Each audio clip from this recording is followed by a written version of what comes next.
முருங்கைக்காய், சின்ன வெங்காயம் அரைச்சி விட்ட சாம்பார், பொரியல், வெங்காயம் போட்டு நிறைய எண்ணெய் விட்டு அந்த மாதிரி நல்லா வருங்க.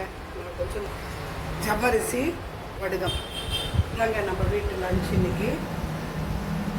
குருவாயூர் புரசி ஹரிவாசா நாராயண கோபால், गुरुवायूर पुर श्री हरिवास नारायण गोपाल, मुकुंद माधव मुरलीधारी नारायण गोपाल, मुकुंद माधव मुरलीधारी नारायण गोपाल, नारायण गोपाल श्री हरि नारायण गोपाल, नारायण गोपाल श्री हरि नारायण गोपाल. வணக்கம் மக்களே. இன்னைக்கு நம்ம வீட்டில் அரைச்சி விட்ட சாம்பார் முருங்கைக்காய் சின்ன வெங்காயம் போட்டு பண்ண போகிறேன். அதுக்கு நான் பருப்பு வேக வச்சு ஸ்டவ் ஆஃப் பண்ணிட்டேன். ஒரு கடாய் வச்சு எண்ணெய் ஊற்றிருக்கேன். எண்ணெய் கொஞ்சம் சூடாகட்டும். கொஞ்சமாக ஜஸ்ட்டு ஒரு ஸ்பூன் கூட இருக்க, ஒரு ஸ்பூன் இருக்குங்க, அது கூட இருக்காது, கொஞ்சமாக தான். இப்போ எண்ணெய் சூடாயிடுச்சு. அதில் நான் ஒரு 2 ஸ்பூனு தனியா, நான் ரொம்ப கொஞ்சமாக தாங்க பண்ண போகிறேன். 50 கிராம் தான் பருப்பு எடுத்திருக்கேன். அப்புறமா ஒரு 1.5 ஸ்பூன் கடலை பருப்பு, வறுத்துக்கிறேன். இது கொஞ்சம் வறுப்பட்ட உடனே அதில் காஞ்ச மிளகாய், ஒரு 3 குண்டு காஞ்ச மிளகாய், 2 நீட்டு மிளகாய், இந்த மாதிரி சேர்த்து போட்டுக்கோங்க. கொஞ்சம் நல்லா டேஸ்ட்டாக இருக்கும். தீயாமல் இந்த இது ரொம்ப கருப்பாகாமல் இது பண்ணிக்கோங்க. ஜஸ்ட்டு கொஞ்சம் ஒரு 4-5 மிளகு, கொஞ்சோண்டு ஒரு 1/4 ஸ்பூனுக்கு கம்மியாக ஜீரகம், ஒரு ஜஸ்ட்டு கொஞ்சோண்டு வெந்தயம் போட்டுட்டு, இது நல்ல கடாய் சூடாயிடுச்சு. ஸோ இரும்பு கடாய், அதனால் இதை நான் இந்த சூடுக்கே இது மிச்சது இதாகிடும். ஸோ ஆஃப் பண்ணிடுறேன். காஞ்ச மிளகாய் இதெல்லாம் தீயாமல் தனியா, ஏன்னா டக்குன்னு தீஞ்சிரும் தனியா. இப்போ அதுக்கு நான் புளி இவ்வளோ வச்சுருக்கேன். ஒரு சின்ன எலுமிச்சப்பழம் அளவுக்கு உப்பு போட்டு ஊற வச்சுருக்கேன். இது இந்த அரைச்சி விட்ட சாம்பாருக்கு கொஞ்சம் நம்மளுக்கு புளி கொஞ்சம் ஜாஸ்தியாக தாங்க போடணும். ஏன்னா அதில் நிறைய அரைச்சி விடுறோம்ல, அதனால் அதுக்கும் கொஞ்சம் புளிப்பு நம்ம போட்டுக்கணும். இப்போ இதில் ஒரு 2 பத்தை தேங்காய், லைட்டாக வறுப்பட்டால் போடும் தேங்காய். உங்களுக்கு கொப்பரை இருந்தால் கூட போட்டுக்கலாம், பட் கொப்பரை போட்டால் அது ஒரு பிசுபில்லா பாத் ஷேப்பில் ஆகிடும். சாரி. இப்போ இதை எடுத்து நம்ம கொஞ்சம் லைட்டாக தேங்காய் அப்படி லைட்டாக அந்த ஜஸ்ட்டு ஒரு வதக்கிட்டு இதை எடுத்து நம்ம மிக்சியில் அரைச்சிக்கலாம். ஆறுன அப்புறமா அரைச்சிக்கலாம்.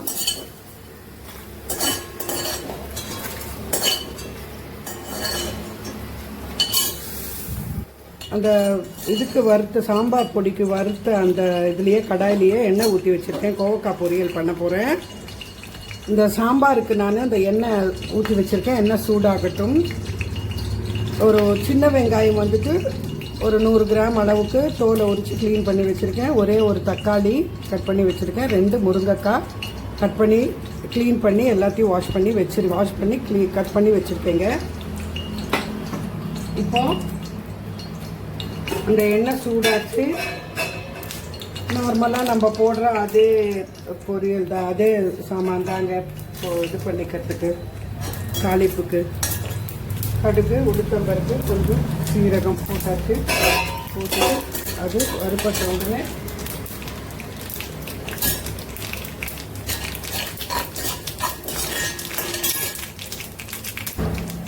இதில் நல்ல ஒரு 2 வெங்காயமுங்க, மீடியம் சைஸ் வெங்காயம் இந்த மாதிரி கட் பண்ணி வச்சுருக்கேன். கோவக்காய் பொரியலுக்கு நிறைய வெங்காயம் போட்டால் நல்லாயிருக்கும். வெங்காயமே போடாமலும் பண்ணிக்கலாம்.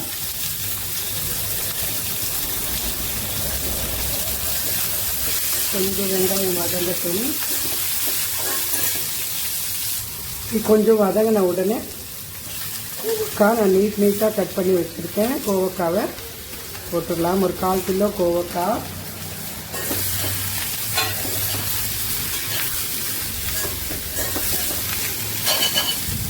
இதில் உப்பு தேவையான அளவுக்கு உப்பு. இது கொஞ்ச நேரம் வதங்கிறதுக்கு லேட்டு தான் ஆகும். அதனால் நம்ம கொஞ்சம் கல்லுப்பே போட்டுக்கலாம். அந்த அதோட நீரும் வந்துட்டு அந்த கரையத்து கொஞ்சம் நீர் வரும் இல்லையா, ஸோ அதுவும் இதுக்கு வேகிறதுக்கு கொஞ்சம் ஹெல்ப் பண்ணும். அப்புறம் கொஞ்சம் மஞ்சள் தூள் போட்டுட்டு புரட்டி விட்டுட்டு ஃப்ளேம்ஸை கொஞ்சம் சிம்மில் வச்சுக்கலாம். அப்புறமா பார்த்து கொஞ்சம் ஏற்றிக்கிறது இறக்கிக்கிறது பண்ணிக்கணும். இப்போ நான் இதை வேகிறதுக்காக மூடி வச்சிடுறேங்க. கொஞ்சம் நேரம் கழித்து பார்க்கலாம். அதுக்குள்ளே இந்த பருப்பு லாக் ரிலீஸ் ஆகுதா பார்க்கலாம். லாக் ரிலீஸ் ஆயிடுச்சு, பார்க்கலாம். பருப்பு நல்லா வெந்தாச்சு. இப்போ நான் இதை எடுத்து அதில் வச்சுட்டு அதை தூக்கி இதில் வச்சுட்டு சாம்பார் பண்ணிக்கலாம். அந்த வேக வச்ச பருப்பை இந்த வேறு பாத்திரத்தில் கடைஞ்சி எடுத்து வச்சுட்டேங்க. இப்போ இதில் அதே பருப்பு வேக வச்ச பாத்திரத்துலேயே நான் சாம்பார் பண்ண போகிறேன். அதுக்குள்ளே அதை பார்க்கலாம்.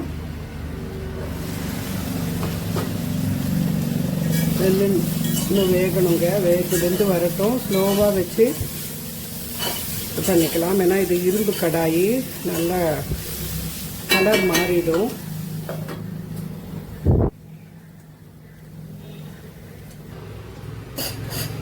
எண்ணெய் விட்டுக்கலாம். நான் இப்போவே தாளிக்க போகிறதில்ல, கடைசியில் தான் தாளிக்க போகிறேன். கொஞ்சமாக விட்டுருக்கேன் எண்ணெய்.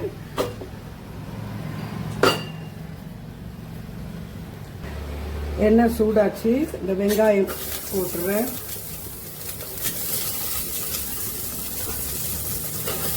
வதக்கிக்கலாம்.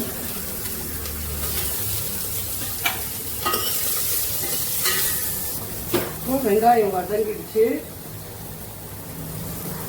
தக்காளி போட்டு வதக்கிக்கலாம்.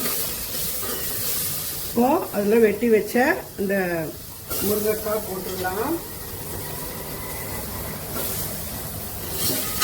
முருங்கைக்காய் ரொம்ப வதக்கிடாதுங்க, ஏன்னா கலர் மாறிடும். சாம்பாரில் இதுலெல்லாம் வந்துட்டு எந்த காயாக இருந்தாலும் ரொம்ப போட்டு அப்படியே குழம்பா இருந்தாலும், ஏன்னா அது கொதிக்க தானே போகுது, கொதிக்கிறது எப்படியும் நல்லா இதாகிடும், கலர் ஒரு மாதிரி மாறிடும். அதனால் வந்துட்டு ரொம்ப வதக்க வேண்டாம். இப்போ இதில் நம்ம இந்த கரைச்சி வச்ச புளி தண்ணியை ஊற்றிடலாம்.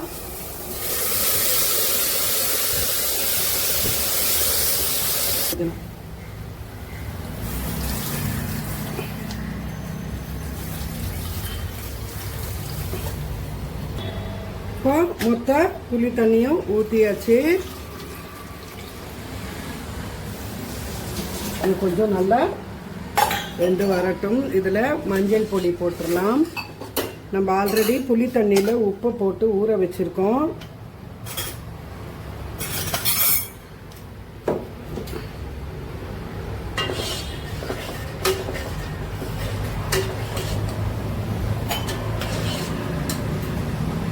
இப்போ இதில் இந்த கொஞ்சம் இந்த பருப்பில் இருக்கிற தண்ணியை நான் கொஞ்சம் ஊற்றிக்கிறேன். அதோடு சேர்ந்து வேகட்டும். ரொம்ப புளிப்பு வராமல் இருக்கும் காய்க்கு. நல்லா இது நல்லா பாயில் ஆகி வரட்டும். நம்ம இப்போ அந்த பொரியலை பார்க்கலாம். நல்லா பாயில் ஆகி வரட்டும். அதுக்குள்ளே இந்த காய் பார்க்கலாம். கொஞ்சம் கூட வெந்து வரணுமுங்க. கொஞ்சம் வெங்காயம் நல்லா குண்டாக கட் பண்ணிக்கணும்.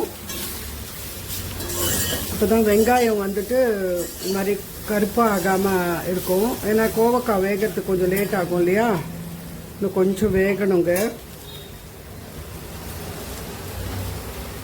இதுவும் நல்லா பாயில் ஆகிட்டு வரட்டும். கொஞ்ச நேரம் மூடி வைக்கலாம். இப்போ இதையும் நல்லா மூடி வச்சு வேக வச்சுக்கலாம். நல்லா வேகட்டும்.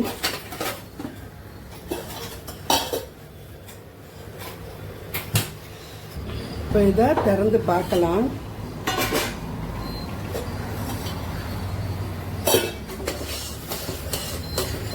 நல்லா வெந்து வரட்டும். இப்போ இந்த கோவக்காய் பார்க்கலாம்.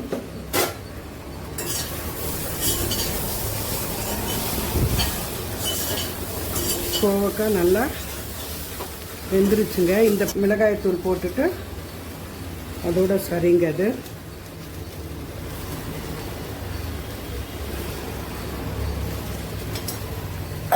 நல்லா கலக்கி விட்டுட்டு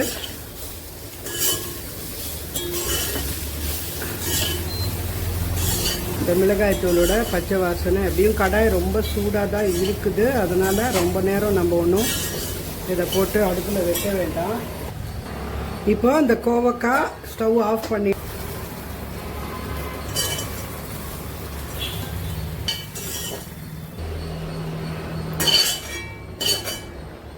அவ்வளோதாங்க கோவக்காய். எந்த பொரியலுமே எடுத்த உடனே மூடி வச்சிடாதுங்க. எனக்கு கொஞ்சம் தண்ணி விட்டு வந்த மாதிரி இருக்கும். இந்த ட்ரைனஸ் எல்லாம் இருக்காது, ஒரு மாதிரி இருக்கும் சொதான்னு. அதனால் வந்துட்டு இதை நான் கொஞ்சம் நேரம் ஆற வச்சுட்டு மூடி வச்சுக்கிறேன். இப்போ இதில் இந்த நான் அரைச்ச அந்த மசாலாஸ் எல்லாம் வறுத்ததை எடுத்து இதில் ஊற்றிடுறேன். நல்லா டைல்யூட் பண்ணி வச்சுருக்கேன். இந்த சாம்பார் இந்த காயில் இதுவும் போய் சேர்ந்து நல்லா காய் இன்னும் வேகும். காய்க்கு இந்த மசாலாஸ் எல்லாம் எடுத்துட்டு இன்னமும் இருக்கிற ரிமைனிங் இது கூட வெந்து போயிடும். மொத்தத்தையும் கொஞ்சம் தண்ணி ஊற்றி கலக்கி மொத்த மசாலாயும் இதில் ஊற்றிடுறேன். நல்லா இதெல்லாம் வெந்து வந்த அப்புறமா தான் நல்லா நான், ஏன்னா இது நல்லா பாயில் ஆகட்டும். இந்த கம்ப்ளீட் மசாலாஸும் நல்லா இந்த புளி தண்ணியோடு சேர்ந்து கலந்து வரட்டும். இது நல்லா கொதிச்சு வந்துருச்சு. நல்லா பாயில் ஆயிடுச்சுங்க ரொம்ப நேரம். முருங்கைக்காவும் நல்லா வெந்துருச்சு. இப்போ நான் இதில் இந்த பருப்பை தூக்கி ஊற்றிடுறேங்க.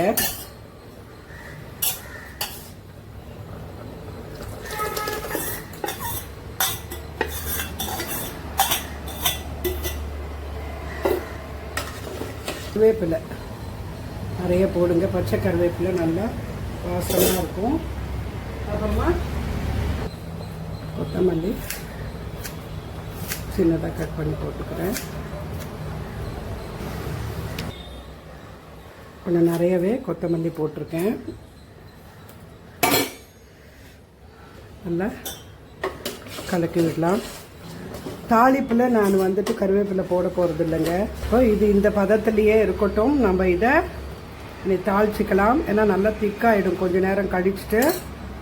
நான் தாளிக்கிறதுக்காக ஒரு பேன் வச்சு அதில் எண்ணெய் விட்டுட்டேன்.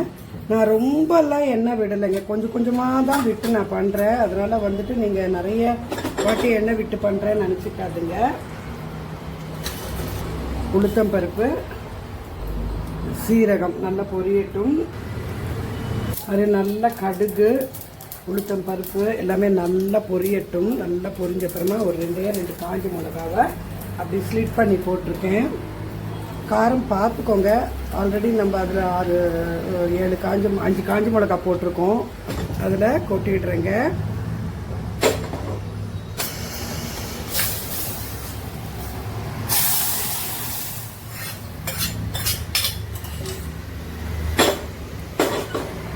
கொட்டிட்டு ஆல்ரெடி பாயில் ஆனது தான், அதனால பாயில் கூட ஆக வேண்டாம். அதை கலந்து விட்டுடலாம். இப்போ இதில் இவ்வளோ கட்டி வெல்லம் கொஞ்சோண்டு ஒரு துண்டு போட்டுக்கலாம். நான் போடலை. அவ்வளோதாங்க. இது பாயில் ஆகி வந்துச்சுல, இதோட சாம்பார் முடிஞ்சதுங்க. ரொம்ப கொதிக்க விட்டுறாங்க. தாளிச்சு அப்புறமா ஆஃப் பண்ணிடுறேன் ஸ்டவ்வு. அவ்வளோதாங்க, சாம்பார் முடிஞ்சுது. நான் கொஞ்சம் வடுகம் வறுத்துக்கிறேங்க. இந்த வடுகம் ஜவர்சி வடுகம்.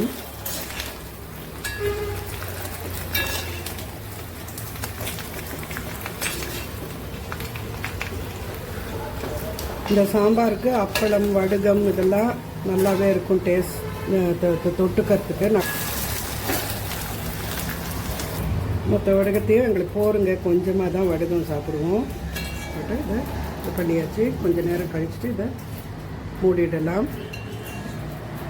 முருங்கைக்காய், சின்ன வெங்காயம் அரைச்சி விட்ட சாம்பார்.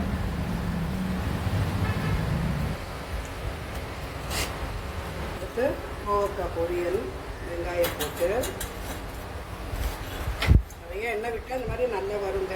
நான் கொஞ்சம் லிமிட்டாக விட்டு விட்டு தான் பண்ணுவேன். ஜவ்வரிசி வடுகம் இதாங்க நம்ம வீட்டு லஞ்ச் இன்னைக்கு.